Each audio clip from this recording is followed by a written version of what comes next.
everybody. I am here with one of our very own strategists at Anansi. In fact, the senior strategist, the first strategist we ever hired, Anam Ahmed. Welcome, Anam. Thank you. I'm super excited to be back on the podcast. Yes, it has been, maybe a year and a half, but so much has changed at Anansi with the podcast, just with everything, with the world. We maybe don't need to go there. That just feels like a different world. So this is really exciting. And last time, and to our listeners, feel free, go back in the podcast episodes. It's one of the first, I think 20 or something. It's the first one. It's the very first one. It's the very first one. It's the very first one. Oh my gosh. That is so cool. And in that very first one, we dig into Anam's past and just how she came to be with us at Anansi and just what she loves about strategy, and a great, great episode. But today we're going to get a little bit more specific and talk a little bit more about something I think is really relevant in the world right now, which is working from home. We're going to explore some terms around that, what that means. But before we get there, Anam, question for you. I'm excited to turn the tables because I know you ask other people this question all the time. What is your superpower? Okay, so I think my main superpower is translating very dry, technical, sort of boring specifications into really exciting, engaging copy that other people who are not highly technical can understand. So I often work in fields that are really specific, specific kinds of law or technology and apps or medical stuff. And there's so much jargon, right? There's so much specific words that only people who work in those fields know, but the customers don't always know that. So I think my superpower is just taking that and making it so that anybody can understand it.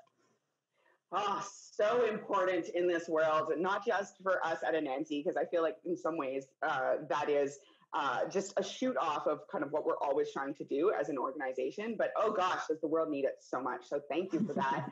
But I'm going to ask you to basically justify my statement that the world needs this. So why does the world need what you do?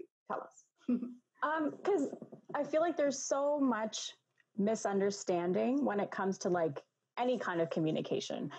The words that I'm saying may not be the words that you understand. And if you're not using the right terms, you're just not going to get your point across. And so being able to find, other words to say the same thing in a way that the people that you're communicating to can understand is a huge benefit for anybody, not just in business, but in life too. Yeah, absolutely. Something that I've heard said a lot that I really taken to heart over the years is it's not what you say, it's how you say it.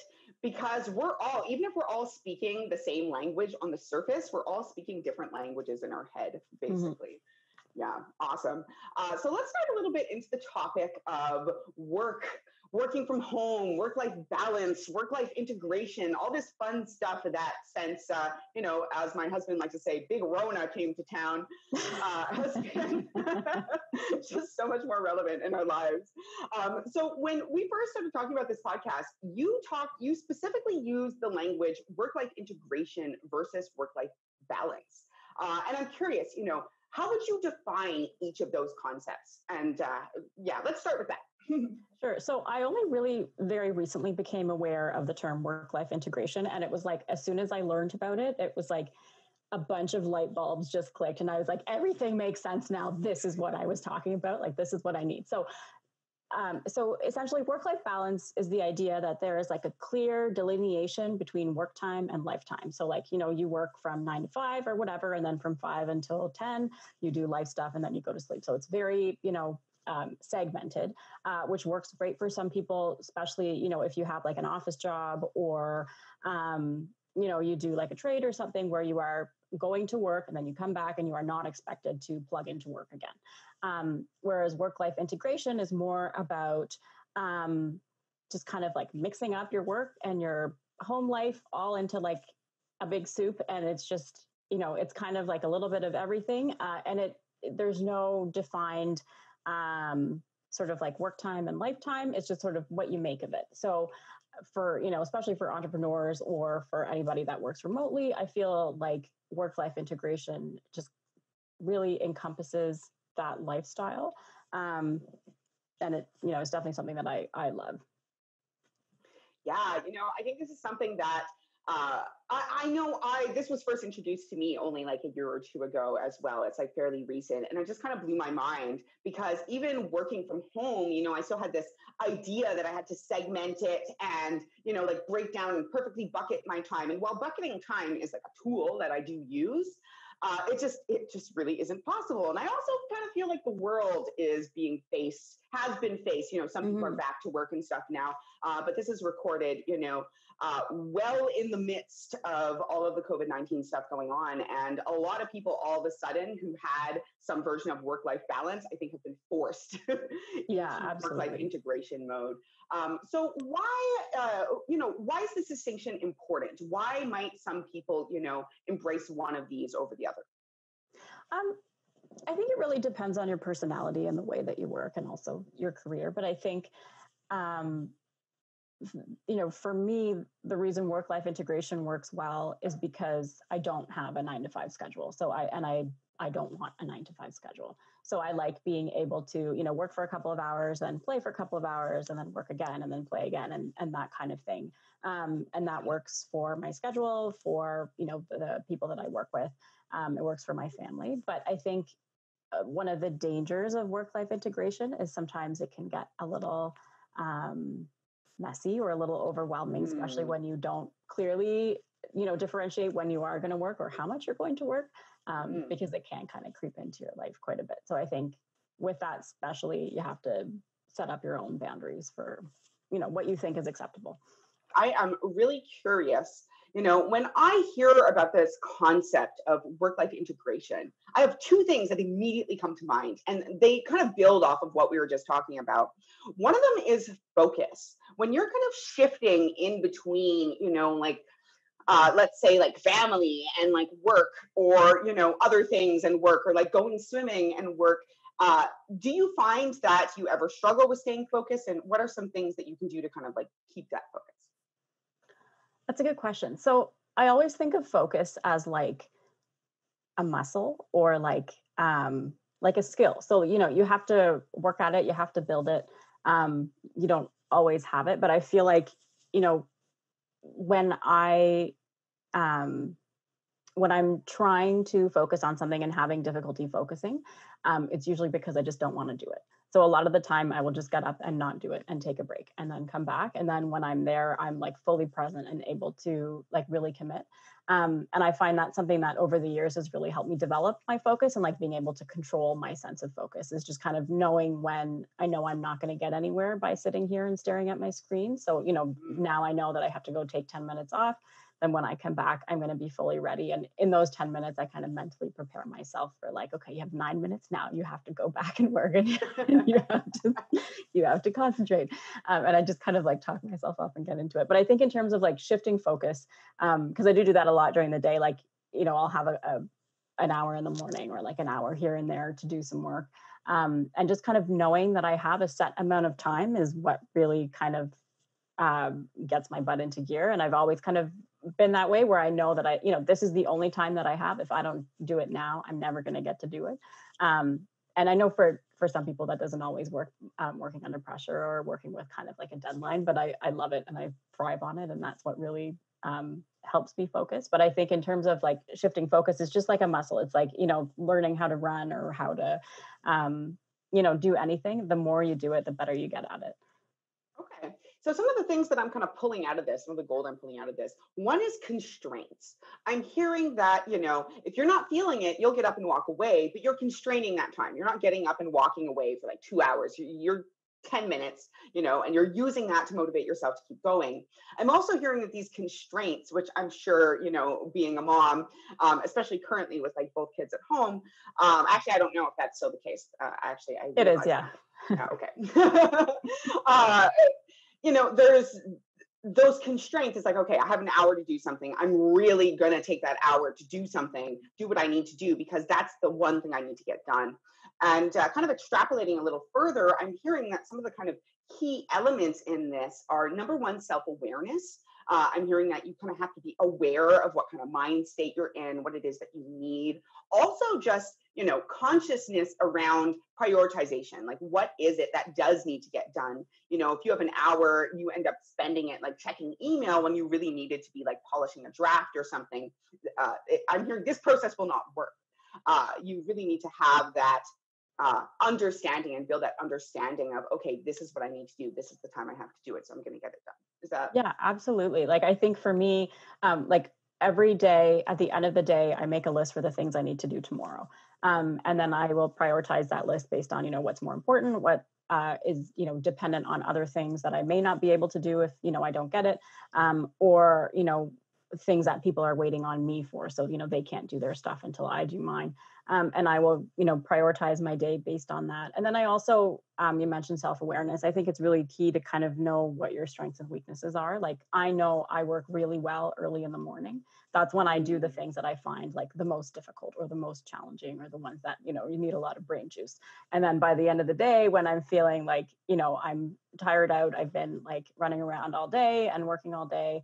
And I do often work until like 9 or 10 at night. I'll do things that I find that are easier, like answering emails, or, I often do Loom recordings late at night because I find it just easy just to talk, where, Not think about it so much. Yeah, exactly. But I usually don't do like copywriting at night because that requires a lot of energy, and that I will save for the morning. So I think just kind of knowing what my strengths are and where I can kind of slot those things in that I've prioritized within my day really help to just to kind of help me cross things off my list, essentially. That makes a lot of sense to me. Now, I'm curious because you mentioned that the time management, the work-life integration is a skill. So I'm assuming that some of these other things that you do to kind of organize yourself are skills, or at least things that you've like built up over time. But I'm curious, you mentioned that you are self-aware enough to know that you thrive under pressure and with deadlines and stuff. I'm curious, are there any other like traits that you would identify in yourself that cause this to be a really good fit for you and how you structure your time? I think I'm a big boundaries person. And it took me a while. I think it requires a lot of confidence, I think, to be able to enforce boundaries. And I didn't always have that. And it took me, a lot of time to be able to work up to that, and to be able to first like define what my boundaries are, like actually identify them and like figure out what it is that I need. And then to be able to enforce them with people. And so, sometimes that's with, clients, if they're going to email me in the middle of the night, or like I've had like people leave messages or whatever, I'm not going to answer them in the middle of the night, whether or not I'm awake.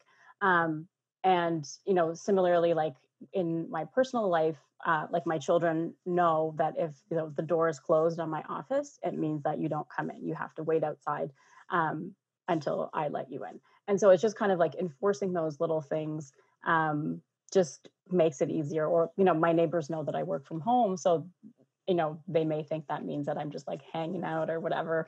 But they also know not to knock on my door in the middle of the day because I am actually working and not just watching TV or something. That was a big one for me. Like, we just moved into this house, about a year ago, and our landlord is a tradesperson, and my husband is a tradesperson too. So it's very much, he had this perception. The landlord had this perception of us as people who, had that kind of work-life balance, and I had to set some strong boundaries around not knocking, especially repeatedly or persistently, on the door in the middle of the day. But some boundaries are easier, I think, to kind of create and enforce in others. And I'll be the first to admit that I am still working on mine. Holy cow. I think it's like always a work in progress. Yeah. Oh, gosh. Yeah. And I think something you brought up, part of the challenge is not just, having those conversations and setting those boundaries. It's actually identifying where you need boundaries, what those boundaries are, how they work and navigate with like your life and the things that you need from other people and they need from you, et cetera. It is something that does take practice over time. So, anyone who's listening, who's thinking, oh gosh, yeah, boundaries, I need to work on those, whether it's with clients or in your personal life, right? Because some of it is all mooshed together, whether you like it or not, then, take it from us. It does get better the more you practice. Yeah. And I think like, even just like building up the confidence to say like, no, I will not do this right now because it is not, that's just not what I'm doing. It takes skill. it takes a lot of practice to be able to, because like, I don't know about you, I don't like saying no a lot. And just like, I don't like confrontation. I don't like saying no, and just being able to like build up to being able to do it took a long time, but I feel like now I'm getting better at it slowly but surely. Excellent, excellent. One thing that has been kind of sitting at the back of my mind as we talk about all of this is stress. You know, I'm curious if you're willing to share how, I'm sure it varies, but like, would you define yourself as kind of living a stressful life? Where does stress fit into this whole equation? Has this, eased your stress, added stress? Let's talk a bit about it. So I would say like stress is a pretty normal part of everybody's life. Like I don't see how you could possibly live a stress-free life. But I think I'm far less stressed now than I was when I used to work in like a corporate role. Because now I don't always work a 9 to 5, which I love, which was, for me, not the best time to work anyway. And so that helped to alleviate my stress. But I think like, especially now when everybody is home all the time, stress sometimes is it goes kind of up and down in spikes. Yeah, I mean, I feel like there's no way around it. It's just kind of figuring out what it is that gets you stressed and then doing something to help you manage it. That makes a lot of sense to me. I know one thing that I've had to kind of shift my perspective on in the last few months as I read and kind of learn the science around stress is this perception that just by taking a little bit of like relaxed time, I can ease my stress. I've realized that it actually often takes like something that's a little bit more active to like actually complete the stress cycle along with managing the stressors, so to speak. It's like navigating those two things side by side, the stressors and the like how you respond to stress itself. But I love it. That's a great answer, right? Like we are all experiencing different types of stress, but just seeking to understand. That's really what I'm getting from what you're saying. Seeking to understand where those stresses are coming from, and then asking some questions around like why. What can you do to shift this? How can you change either how this is affecting you or literally what the thing is? Yeah. All right, so I want to talk. I think these things kind of go hand in hand because a lot of people, I think, especially kind of in the business world, in the corporate world, et cetera, fulfillment doesn't necessarily come without a certain amount of unavoidable kind of like stress and commitments and stuff. So I'm just really curious, in your words, with your experiences and how you've grown, what makes a fulfilled life for you? It's a great question. I would say so one of my biggest priorities right now was to find a career where I could work less than 30 hours a week. And I picked that number purposefully because I found like when I was working with my corporate life, I was working, double that. But being able to scale back my hours, but still do things that I really love and only do things that I really love instead of all the other stuff that can come with work. Was really important. So for me, that was like a huge area of fulfillment is, that sort of quality, not quantity aspect. But I think going back to that work-life integration, for me, it's really important to be able to integrate my home life into my work time. I've never thrived on a 9 to 5 schedule. And so being able to take like a 4-hour break in the middle of my day to take my kids to the pool is really important. And for me, that is a huge sense of fulfillment. So I think that is where my, satisfaction comes from, is to be able to like create a schedule that works for me. And then to be able to, really focus, again, talking about focus again, I guess, is to, really concentrate on my career for a specific time, and then being able to have fun in the other time without being stressed out about either side. Because we only have 24 hours in a day, of which 8 of them are asleep. So within those 16 hours, I don't want to be at work for, 10 of them. I want to be able to see my friends and my family and my children. And I think that that makes it really fulfilling. That's something I resonate with very deeply. And I mean, as you obviously know, but the listeners may not know, is that that's actually like a really strong kind of belief and something we're proponent of at Anansi. Not necessarily the work-life integration, because as you said, Anam, I think it works for some people better than it works for others. But really about it's okay as long as you're meeting your outcomes and doing the work that you're committing to and doing it well. In fact, at Anansi, I would even say we strive a little bit better than just like doing it well. But actually, it's okay to have a life. Go have a life. You know, those are the things that give you vigor. Like in all candidness, this is a day for me of recording podcasts and podcast episodes. But, you know, like half an hour or 45 minutes before this episode, I was finishing up like a yoga and exercise routine in my living room, you know, because that is actually something that not only I enjoy and brings me like joy, but also gives me energy. And that's, you know, I follow a similar kind of work-life integration thing. Or I didn't fully realize until you explained it like that, but now I realize that's what I'm doing. And I realize maybe I can let go of some of the guilt sometimes. If, you know, sometimes it's like, oh, I have my hour lunch, but I have some space. So I'm going to take that space. I have my list of the things I need to get done today. So I'm going to do them at the periods of the day where I have the most energy. And I'm going to take those 2 hours, you know, I'm going to allow myself to work to work out later into the start of my day, because also it gives me freaking energy. Absolutely. Yeah. Like both the literal energy of doing something physical, but also I think what you're saying, that fulfillment of being like, yes, I'm doing it all, you know, and I'm not like crushing myself in the process. Because those 60-hour weeks, man, they can get really, really intense. For sure. Yeah. Okay. So, you know, I think that there's we could just keep talking about this indefinitely, but we are going to, you know, start to think about winding down. So I'm just kind of sorting through my mental questions here. What do you think the biggest challenge for you has been in this process, especially in, you know, like leaving corporate and shifting your mindset and kind of understanding what works for you? Like, what's been the biggest challenge? I think it's just figuring out what it is that I want. Like, you know, clearly identifying what it is that makes me happy, and then figuring out a path to do it. Like, I'm a very plan-oriented person. Like, once I figure out a goal, I will make a step-by-step plan. Like, I will literally write it down, and then I will implement it. That's just how I work.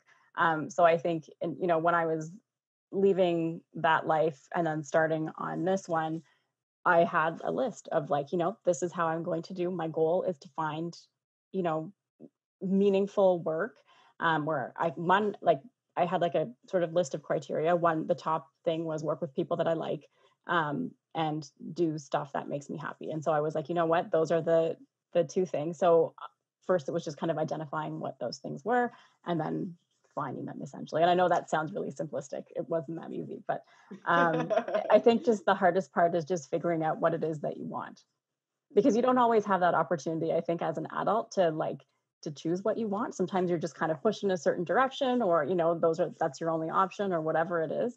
But I think part of having that fulfillment or, you know, is just figuring out what that is. Because when I look at my kids, like right now they're 3 and 5. So they're at a stage where everything is about what they want. So everything is very like gut related. It's just, I want this, so that's what I'm going to get. Whereas as an adult, you don't always have that. And that's not necessarily a good thing, right? Like, you kind of sometimes want to be able to do things that you want. And so I think figuring that out was one of the most challenging parts, or teaching yourself to figure that out was hard. Oh man, like from your lips straight to my soul. That is like so true. So big. In some ways, even as my role at Anansi evolves over the years, like that increasingly becomes like a larger part of the role. It's just like, what do we want? What do we want for the company? What do we want it to do? But even more so on a personal level, like, holy cow, after years of, you know, being like goal driven for all these different reasons and wanting to get financially stable and this and that, like sometimes you just kind of pause and, you know, you're faced with a decision and it's like, what did I just want out of life? Not because it's best or is safe, but what are the things that I truly appreciate? And then I'll even take this one step further and say, in the relationship world, all the people on the team. But maybe not all of our listeners know that I'm a huge proponent of like alternative relationships and alternative relationship models. And that's basically what it comes down to. It's like the work balance, the work-life integration kind of for your relationships and how you choose to have them, which is asking yourself, what are the boundaries around the type of relationship I want? Like what am I open to? And then how does that interact with the other person or persons that I'm navigating that with, right? So that it's ethical and everyone's outcomes are being met. I'm using business talk, it's not that old. They're still relevant. Yeah. And a lot of the time it's simple, but it's really not easy because there's a lot of different options out there. And it's important to find something that works for you by understanding what it is that you need and want. So yeah, just powerful words. Okay, so I'm just curious, breaking down, you've talked a little bit, like you'll work, sometimes you work a little bit like later. Can you just give us kind of like what an average day in the life kind of looks like for you, and maybe chat a bit about how that shifted over time? Yeah, sure. So pre-pandemic, life was quite different. So maybe I'll start with that. So my children were not home while I was working then, so it was a little bit different. But similar idea where I would get up, I would spend a couple of hours with my kids, and then they would go to school/daycare, and I would have a few hours to do some work. But during that time, I also worked out and did groceries or did whatever, talk to my friends, and then kids would be home, so I would spend a couple hours with them. They would go to bed, and then I would spend maybe another couple hours doing some work. And it wasn't like that every day, so it was usually like that about 3 days a week. And then the other 2 days when my kids were home, I would, essentially would kind of be reversed. So I would work and then spend more time playing and then work again after that. Now that everybody is home all the time forever, things are a little bit different. Luckily, my husband and I have both worked from home even before the pandemic. So we have, a pretty good routine and understanding of how to both coexist and work in the same house. So now it's just kind of figuring out how to manage the kids. And so now my schedule is a little bit different. So I will work a few hours in the morning, and then I'll have, 3 or 4 hours with the kids where we go out and do stuff. Then I'll work again for maybe 3 or 4 hours in the afternoon, and then again, some kid time. And then again, I'll work after they go to bed. So from like 8 to 10 or something like that. But I think just kind of having the little breaks in between makes me like each thing even more. You know what I mean? Like absence makes the heart grow fonder type of idea. Like I know if I was working 8 hours a day straight, I would hate my work. Whereas if I was spending all day with my children, I mean, I may not hate them, but I would be sick of them by the end of the day. So I think being able to kind of have a couple of hours of each thing makes it far more enjoyable for me. And it really helps me focus on the things that I need to do then as well. I think that's great insight, really wise insight. And out of curiosity, what do your kids do during your work? Now that everybody's home all the time, what do they do during your work blocks? Does your husband watch them? Do they have like really the most amazing activities ever? So sometimes, yes, my husband watches them. So his day is sort of like the opposite of mine. Essentially, we were actually saying that the reason that we get along so well during the pandemic is because we don't see each other at all, because we're always on opposite schedules. But yeah, so he will watch the kids, or we've been kind of working with the kids to like play by themselves. So, I will sit at the kitchen table with my computer and they will play with Lego for like an hour or something, or, do whatever. So they're getting really good at just being independent and playing on their own, which is awesome. Bonus, yes. Yeah. Okay, awesome. So other than coffee, what is it that gets you up in the morning? So I drink 0 caffeine. Wait, do you eat chocolate? I just need to know, do you eat chocolate of any kind? I eat chocolate, yes. Okay, I also eat chocolate. I just don't like the taste of coffee, and I don't know. No matter how much sugar I put in it, it just tastes awful. But yeah, no, I will eat chocolate. What gets me up in the morning are usually like kicks and punches from my children who are like, it's time to get up. But also, I don't know, like I'm usually excited about what I'm doing during the day. So I want to get up and get stuff done. And I've always been a morning person. So I've never had a problem like getting out of bed or, hitting snooze 20 times or whatever. But yeah. Excellent. My partner envies you, I'm sure. I'm also a morning person, so I'm like, I'm on water today, and people are like, oh, get away from me. Yeah, no, that's me, and my husband is like please leave. Like, that's funny. That's interesting. A lot of women I know are morning people. All right, and what is the number one thing that you do to preserve your wellness? That's a good question. I think I'm not very good at that. I run, which does help me preserve my like sanity, I think. And just like kind of working out in general, like any type of physical exercise helps me feel mentally like so much better. But I think that's definitely an area of improvement where I feel like I don't spend enough time just like focusing on making myself feel better as opposed to always doing stuff. So, what I'm hearing is that, you enjoy your time spent like doing the kids, or not like doing stuff with the kids and doing stuff with work and etc. But you don't necessarily always kind of check in with where like you are at and what you need. Mm-hmm. Yeah. I think I can definitely improve in that area for sure. I think we can all improve in that area. Okay, and are there any last words of wisdom that you want someone who is listening to this to walk away with? So something that somebody once said to me long ago has like always stayed in my head, and I think it applies to everything. And it's that everything is temporary. So, no matter whether you're having a good day or a bad day or whatever it is, just know that it's only going to last for a short amount of time. So, if you're having a good day, that means like revel in it, like just, love it up. And if you're having a shitty day, then just know that it's going to be over tomorrow. And that's like, it has stuck with me for like so many years. And it just kind of makes it easy to get through like the really tough times, but it really makes you appreciate all the good stuff. I really love that. That's something that also resonates quite strongly for me. I think I first heard a version of that only a few years ago, maybe like 5 years ago or something, when I was at a 10-day silent meditation. And that was one of the things that they kind of shared, was the story, always coming back to story of, two brothers. And one kind of kept that, I'm paraphrasing it, one kept that mindset, throughout his life, versus one, every time something would come up, would, like react so strongly to it and perceive that that was the way forever and act and make decisions accordingly, only for that situation to change, the bad to become the good and the good to become the bad. And sometimes those two mush together. And what I took from it was really that the person who was always kind of perceiving a static state of being, like this is how things are, this is just how they are, this is how they're going to be forever, exists in a state of suffering. Even in those moments of joy, because the suffering that they then experience when that's ripped away from them is so much stronger, because they couldn't even conceive that it would happen, as opposed to, tempering your joy with awareness, as you said, so you can appreciate it, but also tempering your grief with awareness that this too shall pass, also like that a lot. For sure.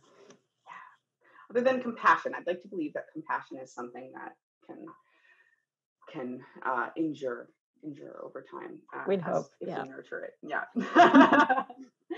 Awesome. Well, Anam, this has just been, honestly, it has been a treat. Talking about spending time, not just doing stuff. Although I love working with you, it is so true that a lot of the time that we spend together is really just work related at meetings and stuff like that. And I felt like this is just an opportunity to dig so much deeper, find out more about you, about your life, about your thought process. And that I really cherish that. I do too. Thank you very much. Okay, excellent. And we'll probably have you back on in another year to talk about some genius things that you can blow my mind on. So can't wait. Excellent. And as always, to all of the people who are tuning in to this show, I hope you have an amazing day. And if you're not having an amazing day, I hope perhaps that you can integrate, if you can, maybe like just take a block or something throughout the day, or even just 10 minutes. To just walk away, take some deep breaths, maybe step outside if you can, breathe some fresh air, and see if you can nurture a little bit of fulfillment or happiness for yourself in that. All right, take care, guys.